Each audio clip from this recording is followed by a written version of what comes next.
दैवत छत्रपती नामचं दैवत छत्रपती दैवत छत्रपती नामचं दैवत छत्रपती दैवत छत्रपती नामचं दैवत छत्रपती शिवाजी मावळे आम्हाला नाही कुणाची भीती शिवाजी मावळे आम्हाला नाही कुणाची भीती जय जय शिवाजी जय जय भवानी जय जय शिवाजी जय जय भवानी समोर एक छोटी इथून जय भवानी जय शिवाजी.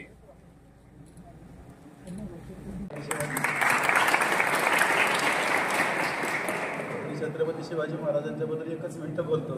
जगातल्या ऑल टाईम ग्रेट अशा प्रकारच्या सेनापतीपैकी एक छत्रपती शिवाजी महाराज.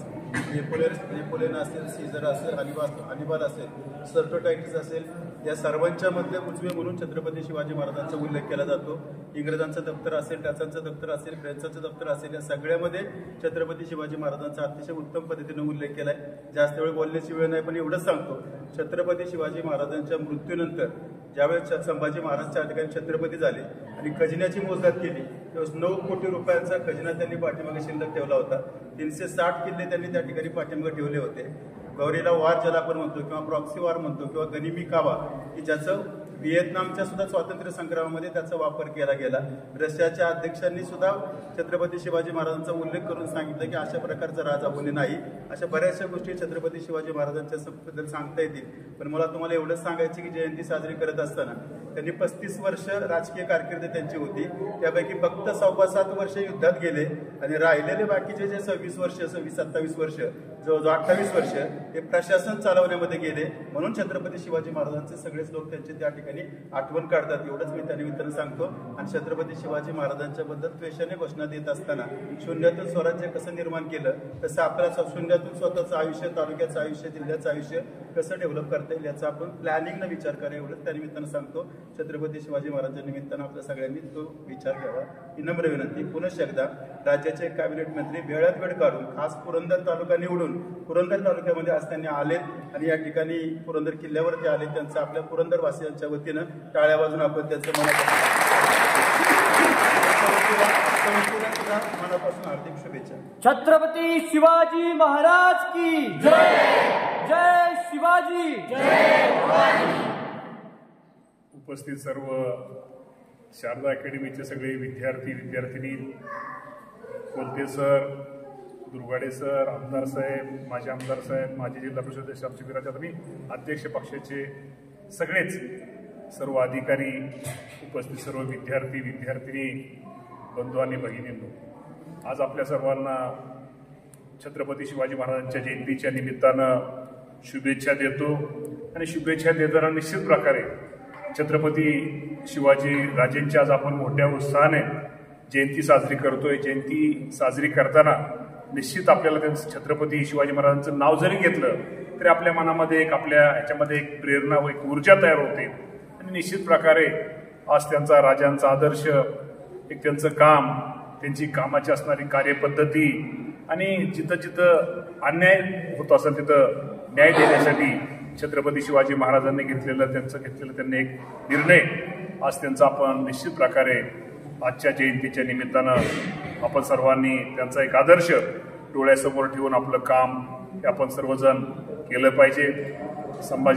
छत्रपती संभाजी महाराजांचं पण नाव आज निश्चित प्रकारे आपण आज इथं नतमस्तक झालंय. त्यांचंही कार्य, त्यांचाही आदर्श आपण सर्वांनी निश्चित प्रकारे घेतला पाहिजे. आज तुमच्या अकॅडमीच्या माध्यमातून आज कोलते सरांनी मगाशी सांगितलं, निश्चित प्रकारे मी तुम्हाला एवढं सांगेन की आयुष्यामध्ये न्यूनगंड बाळगू नका. आणि आयुष्यामध्ये कोण कधी कोणाला आपल्याला काय व्हायचंय याचं आपलं ध्येय निश्चित करा. आपल्याला कुठं जायचंय ते निश्चित करा. आपल्याला काय करायचंय ते निश्चित करा. ते निश्चित करून आपल्याला निश्चित प्रकारे आपल्याला हे व्हायचंय, मला हे करायचंय, मी होणार, अशी थोडी जिद्द चिकाटी आयुष्यामध्ये बाळगा, परिश्रम, कष्ट करा. आयुष्यामध्ये कुठलीही गोष्ट कष्ट केल्याशिवाय, जिद्द चिकाटी केल्याशिवाय काही आपल्याला मिळणार नाही. काय कुठली गोष्ट कोण जेवढे हे मोठे लोक झालेत ती काय कुठं एक जादूची कांडी नाहीये. त्यामुळे आपण आपल्या आज अकॅडमीच्या माध्यमातून निश्चित प्रकारे आज इथं आपण वर आलेला आहे. आपल्या सर्वांना निश्चित प्रकारे तुमच्या पुढील वाटचालीसाठी शुभेच्छा देताना मी तुम्हाला एवढंच सांगेन की आयुष्यामध्ये तुम्ही खूप मोठं व्हा, खूप प्रयत्न करा. आईच्या पोटातून कुणी काय शिकून येत नाही. न्यूनगंड दूर करा आणि न्यूनगंड दूर करून आज मी तुमच्या सगळ्यांच्या समोर उभा आहे. मी पण शेतकऱ्याचा मुलगा आहे. मला पण वाटलं होतं की मी राजकारणामध्ये कधी पुढे होईल, वाटलं कारखान्याचा काहीतरी संचालक होईल, असं काहीतरी वाटलं होतं. कारखान्याचा संचालक झालो, कारखान्याचा चेअरमन झालो. बीसीसी आज दुर्गाडे सरच्या बँकेचा चेअरमन आहे, त्या बँकेचा संचालक आजही 28 वर्ष संचालक आहे. 2 वर्ष चेअरमन होतो. झेडपीचा सदस्य झालो, झेडपीचा अध्यक्ष झालो, आमदार झालो, राज्यमंत्री झालो, आमदार झालो, कॅबिनेट मंत्री झालो. शेवटी तुम्हाला मी एवढं सांगतो की तुम्हाला कुठल्याही क्षेत्र निवडल्यानंतर क्षेत्रामध्ये तुम्हाला कष्टच करावं लागेल. त्यामुळे कष्ट करण्याशिवाय तुम्हाला काही तुम्हाला सहजासहजी मिळणार नाही. त्यामुळे आयुष्यामध्ये तुम्ही मोठं होत असताना नेहमी आयुष्यामध्ये एक लक्षात ठेवा, तुमच्या आई वडिलांना कधी विसरू नका. प्रत्येक आई वडिलांनी तुमच्यासाठी तुमचे आई वडील हेच तुमचे गुरु आहेत, हेच तुमचे देव आहेत, तीच आई तुमची देवता आहे. त्यामुळे आई वडिलांनी तुम्ही आज जे तुम्हाला प्रत्येक आई वडिलांना वाटतंय की आमच्या वाट्याला जे दुःख आलं, आमच्या वाट्याला जे अडचणी आल्या, आम्ही जे मान अपमान सहन केले ते आमच्या मुलाच्या मुलीच्या वाट्याला येऊ नये. तर तुमचे आई वडील, तुमचा मोठा भाऊ असेल, तुमची बहीण असेल, या सर्वांनी तुमच्यासाठी खूप केले. त्यांच्यासाठी निश्चित त्यांचा सगळ्यांचा मान ठेवा, गुरुजनांचा मान ठेवा. आणि त्यामुळं तुम्हाला आज शुभेच्छा देताना निश्चित प्रकारे या जयंतीच्या निमित्तानं कोणते सर बरं झालं, तुमच्या अकॅडमीच्या सगळ्यांना भेटता आलं, तुमच्याशी बोलता आलं. आणि एक लक्षात ठेवा, आणि कुठं मला ते जमल का, माझी जिंकू होईल का, कसं होईल, काय प्रयत्न केल्यावर सगळं होतं. त्यामुळे प्रयत्न केल्याशिवाय काही होत नाही. आणि प्रत्येकाला तुम्हाला वाटलं असलं काय ह्या मंत्र्याची मजा आहे, कसं बरं आहे, त्याचं काय नसतं, सगळ्याचं सारखं असतं, दिसतं तसं नसतं, म्हणून जग. त्यामुळे आपण आनंदी राहा. शेवटी आनंद द्यायचा असतो आणि आनंद घ्यायचा असतो. आनंद हा गोलगोल आहे.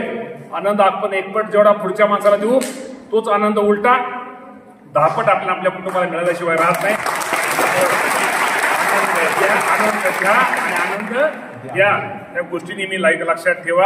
आणि आपल्याला पुढच्याचं दुसऱ्याचं लय चांगलं वाटतं, काय नाही सगळ्याचं सारखं असतं.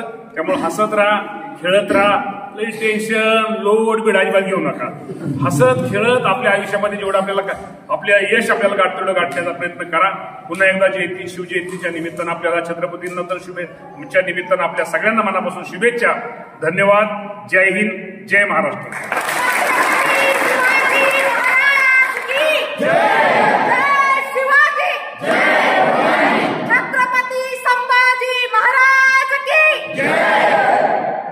धन्यवाद. नमस्ते.